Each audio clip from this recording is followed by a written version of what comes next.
Welcome back to Ryviu tutorial. Today, I'll show you how to import product reviews from Walmart.com to Shopify stores using Ryviu. Let's dive in. Step 1. Select the product in Ryviu. From Shopify dashboard, go to Ryviu account, navigate to product section. Next, click on the Import Reviews button in the right corner of the screen. Then, click Select Product. Now, search and choose the product you want to add reviews.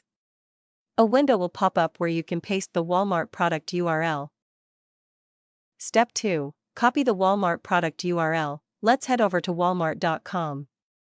Once you've found the product you want to import reviews, highlight and copy the URL. Step 3. Import reviews from Walmart to Shopify store. Go back in Ryviu, paste the Walmart product URL here, then click Import Reviews.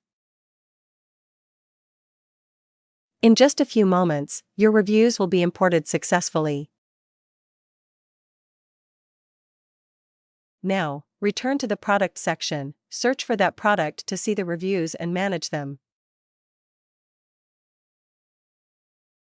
This helps you get the most relevant and high-quality reviews for your store, and that's it.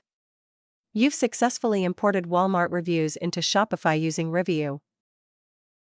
Don't forget to like, subscribe, and turn on notifications for more tutorials like this one. Thanks for watching.